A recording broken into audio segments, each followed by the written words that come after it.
Craig Cecilio, CEO and founder of DiversyFund. What inspired you to create DiversyFund?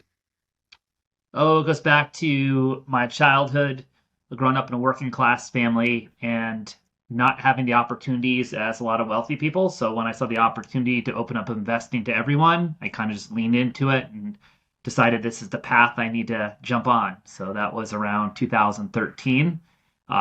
Before that, I was already in the investment world for about 15 to 20 years. And so now I could take that and give everyone an equal opportunity to invest into private markets, and really touched home coming from a working class family and not having those same opportunities as everyone else had.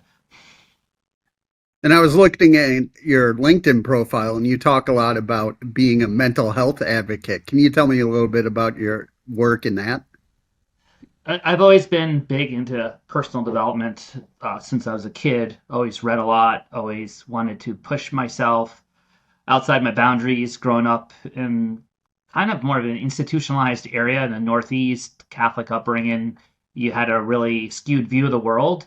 And so I kind of had this little voice inside of me telling me to push me and to see what the world would be like. And that put me on a path to learn. And as soon as I got on that path, I started learning more and more and more. And that started the development side of things. And as it is today, it's a lot different than it was 30 years ago with that stuff, but it was started at an early age for myself. So there's a natural gravitation to that. And then, of course, I love health and fitness and anything. I'm a shiny object type of person. Anything I see out there, I try out. Start developing these relationships with these people who tell you how they're able to have a great life by incorporating this into their everyday life. So started learning bits and pieces. Early age was worked with Deepak Chopra in my early 20s. Wow. At his house one day, he's like, "Shh, be quiet, Madonna's in the next room." I was like, "Can I meet her?" I didn't get a chance to meet Madonna, but I met some of his friends before, and he used to make me some customized meditation. Back then was on a CD, right? It was a long time ago. And so I kind of started out and got into that. I call it the ecosystem. And when you get there, you just start devouring the information. You just attract that information. You start meeting people. And then all of a sudden, you get all this information by these people that you see reading the news every day with things. And as I got older and where I could afford some of these people and start talking to them, it became fascinating how they were able to deal with the day-to-day challenges of life and how they could push themselves to that next level. How did your own mental health help you be successful in this field? Yeah, great question. You're always kind of questioning yourself, what are you doing at the end of the day? Because there's a lot of people who are against you. The industry doesn't want you to succeed. So, the establishment doesn't want you to succeed because that takes away money out of their pockets, of course. So you're really going up against a behemoth. And at the same time, there isn't a playbook on how to do it. Like there's no one actually telling you how to do this. So you're kind of creating it as you go. You're learning as you go. So there's a lot of ups and downs. You're questioning yourself all the time. So just kind of keeping that balance going and understanding yourself. And when you're pushing yourself to those limits, when you're actually at those limits, that's when you kind of have to dive into that part. Whether that's, for me, was do some meditation, some breath work, or jump in an ice bath, sauna. I got that in my backyard. And then I started incorporating that into kind of my day-to-day lifestyle. So I don't wait for that anxiety to happen or that moment where I'm stressed out. I start just doing it more on a continual basis, on a daily basis, on a weekly basis. So just to keep myself kind of level the whole time. So be more preventive from that happening. And that's where I am today. It's like trial and error, what works for me. And I'm a big athlete at my age. I'm a master's athlete with CrossFit in my early 50s. And for me to sustain that level, I need to do a lot of stretching. I need to do the ice bath, I think, less for my mental health, but more for my knees and my back and stuff like that. So it's great that I started doing that for mental health, but now I'm using it more for general health to keep going with these young guys. And fortunately for the place where I work out, it's very high level, and I walk in each day and there's Navy SEALs there, and guys are trying to be Navy SEALs since we're in San Diego. So it's like a high bar, and they're always like, they always ask me, would you like to could we work in with you? Because I can't keep up with you. That's kind of cool when you get that respect from some guys fighting for our nation. Yeah, it's pretty cool. Yeah, for you, what are some of the ways that you use to help others with investing? Yeah, I think it's all a customized journey. Where are Mm, you on your journey? Where are you at your stage? It's not really about age. It's not really about experience. I'd say it's more kind of it's more here. It's more in your mind. yeah. Where do you believe you are, and how's this work for you today? Because it's all personalized at the end of the day. We have our own experiences there and different needs and wants about investing. Yesterday, I'm sitting here and I'm like, I've seen my phone blow up because with Robinhood showing my Bitcoin going up, I like that. It was over 100,000. That was great. And Wow. that's more like a speculative thing. Like I just played around a little bit there. It's Yeah. not really, I'm trying to do that to build wealth over time.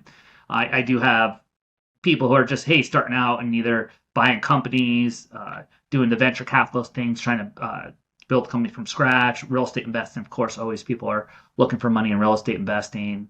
And where are you, right? Have you done it before? Is this the first time you're doing it? If it's the first time you're doing it, you can still kind of learn about investing, but how does it really equate to where you are in life right now? If you're young and you're doing a lot of stuff, it's sometimes the barrier to entry. You need to have more money. If you're older, sometimes you want things that are maybe are conservative, more income focused, and maybe you're want to do something that's more speculative in nature because you want to go for it and make a lot of money. It just kind of depends on your risk tolerance and where you are in life. And I think we forget about that because a lot of people say this works for everybody because we want to all be experts, but it's really personalized at the end of the day. And it's hard because there's a lot of regulation in the space too. So it's hard to, I'm not supposed to give financial advice. However, you want to give financial advice because you want to help people out and say, hey, where are you today? What does this fit you? Does this fit your goals? Because we all could say we want to be billionaires. But that's you got to start somewhere. Yeah. Do you see the people you work with confidence level rise as they understand finance better? Uh, we have a lot of, I mean, over 40,000 investors in my lifetime. So I'd say some yes, some are maybe jumping the gun on some things. And I think it just kind of really understanding how it fits you at the end of the day. And we're a byproduct of sometimes the markets, right? The markets are very good and it's very easy to make money, and the markets become a little bit how they are today, uncertain, and there's different things in how you do it. What I do know though is during uncertain times and down markets, that's when I've gained the most wealth, and that's what I try to teach people. This is where the opportunities are because most people are scared, and but since they're scared, there's less people purchasing assets, so supply and demand. Usually, there's more to get, so you could get them at a discount. And this is how the wealthy does it. And that's what I try to communicate to people. It's patience.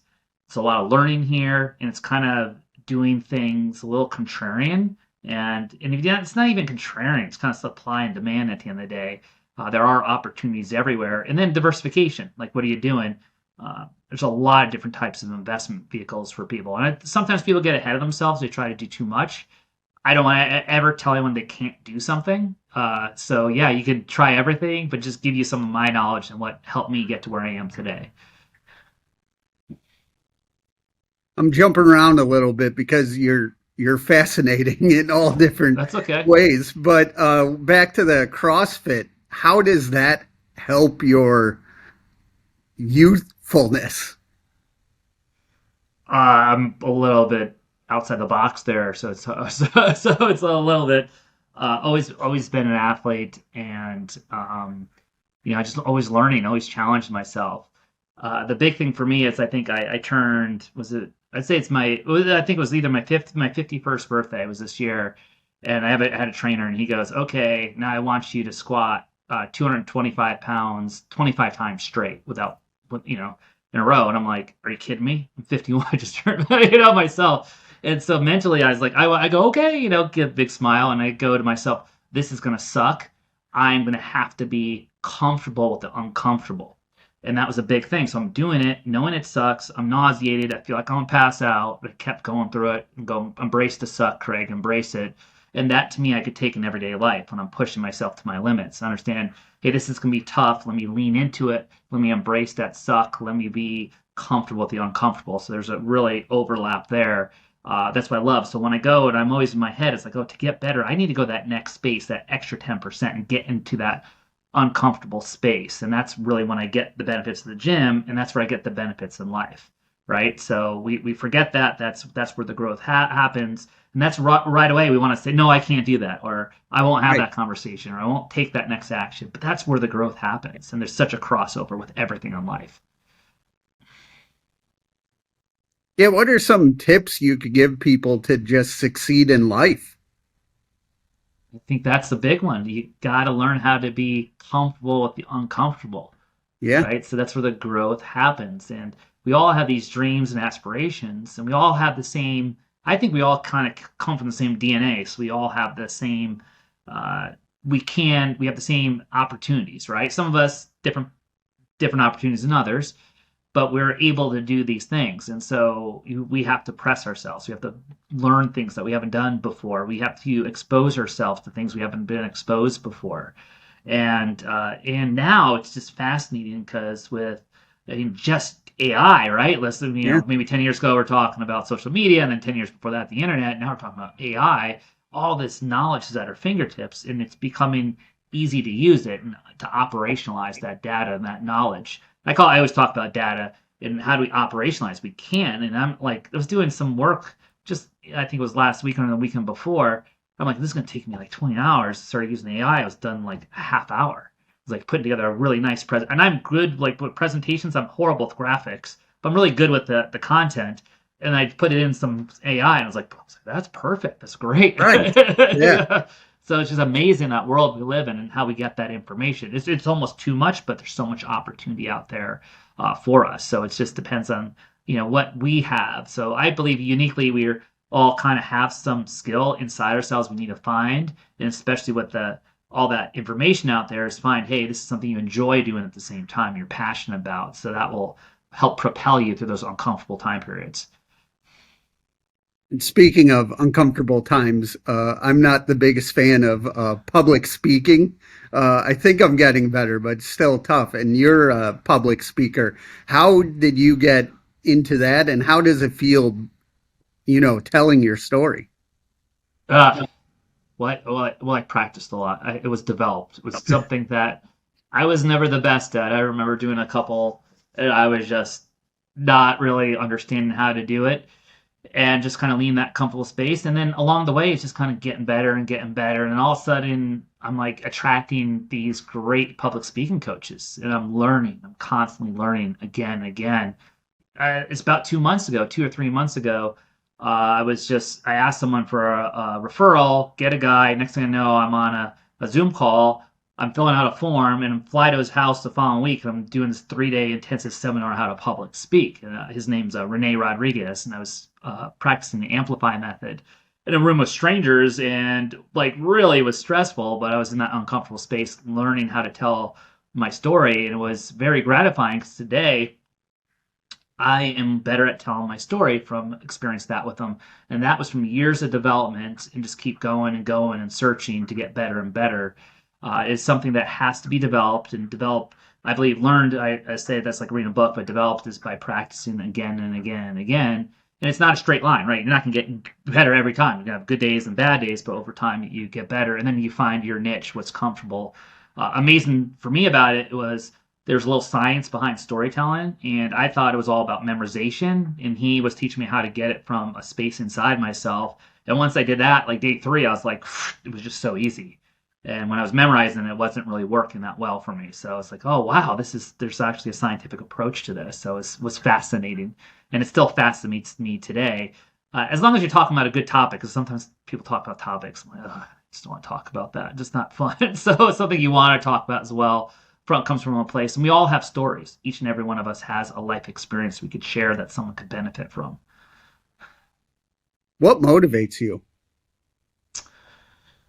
Gosh, that's a tough question. I've been motivated for a long, long time. The one core thing, I'm not sure if it's like one core thing, but it was ingrained on me in definitely in childhood. It was the upbringing, and I bring it back to a story from another person in my life who I believe my story comes from her story, and I'm a continuation of that. And I just kind of kind of just figured that out the last few months. And it was more my mother's upbringing. She was born in the day she was born, she lost two parents. Her mother died, and then her father rejected her. And so she had to face her whole life as adversity because she had to float around from family to family. This is back, I'm trying to do the years, probably in the 50s, right? I'm going back. And so she was doing that. And so she had to almost raise herself and put herself through college and just became, she ended up becoming a school teacher and stuff. And she had to build up that tolerance to do things on her own. And when I was born, of course, her firstborn, I think she gave me a lot of her lessons and pushed me hard, and that was ingrained in me. So a little bit about DNA. I was born that way, and at the same time, as she developed me, every time I faced adversity, she kind of pushed me through things. And so it started at an early age that hey, I could achieve things if I keep pushing through it. And that's where it came from me. That's my story, and I think my story is her story. So that's where it really came from. How does it feel to help others? It feels good. It feels really good to help others. I think I think I'm very fortunate and thankful that I am helping others. And I think one of the big things about that is to take years of being in the investment world and being able to give back to other people is just kind of a blessing. It's like the icing on the cake. Here, I'm not only in a business, which I find fascinating, but something I could serve other people and help them out, give them an opportunity, democratize something for the general public, which wasn't democratized before. So I feel just very fortunate and to be able to do that, and I feel like it's a great honor. And with that honor, I think that there's a great responsibility there. And for me, it's not an easy thing to do. And part of me in making who I am as a person is I believe I'm the right person to do this too, because it takes a lot of fortitude to go against the establishment and go against the way they have the system and how it changes like every year. Right now, we're going through some change, and well, what's going to be next? What's next you're going to throw at it? But hey, welcome the challenge, whatever that's going to be. Where do you want to see your mission in the next 3 to 5 years?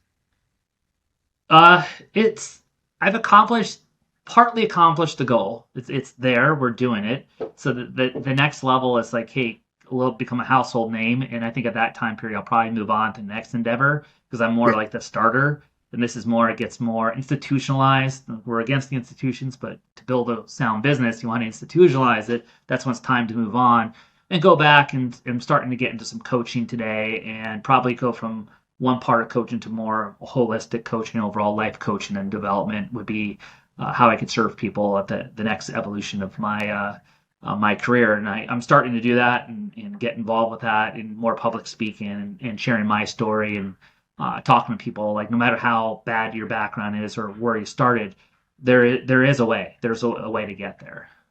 And hey, I did it. I didn't come from anything. And I'm going against guys who have silver spoons. I have competitors who come from billionaire parents, and here me from working class parents. And now we're at the same level in competition. I found like a competitor like using my but paying ads with our name on it the other day. I'm like, oh, thank you. You know, I like that. I think that's thank you. If you're using our name on your paid ads, that means you feel you feel like we're a competitor, and I feel good about that. But not the one who goes, oh, I can't stand them. No, I feel great. It's like Yeah. you respect us enough to compete with us and compete with us in Google Ads. It's like, yeah, that's good. Let's do it. How important is empathy in business? Like everything else, I think it's important. It always has a time and place for it. And how do you have that balance? How do you balance out when to use that, when to be, what energy do you need to be at that specific times? That emotional intelligence we talk about. Sometimes that word gets misinterpreted, and sometimes it requires us. There is times it requires us, hey, to have empathy more than other times, and other times to be a little bit to dive into things a little deeper. So it is important to understand the balancing. You're going to make me spin back to AI right now. There's AI tools that I'm using today that tells me about your personality type. And that has given me an opportunity to how to communicate better with people and surround myself with people who make it easier for me to operate. Sometimes I might be in a mode it's like go, go, go, and the personality type might want to be a little bit more relaxed. I'm like, okay, So maybe I need to surround myself more with those people to achieve that result here. And then, just being where I am today, I have to pivot real fast and go, okay, now I have this conversation where it's a little bit more subtle, warm in the beginning of that. So, again, spinning back to AI, it's fantastic to have that tool because it Yes. allows you to apply science to it. Where before you're kind of empathy, being empathetic with everyone is not the way to do it. Just when to use it and when not to use it, and it definitely helps when you have some of information on the other person, especially using AI nowadays. It's fascinating on how it's everywhere all the It time. is. No, it has helped me big time, especially communicating with others. Yeah, it's great. It's a great tool.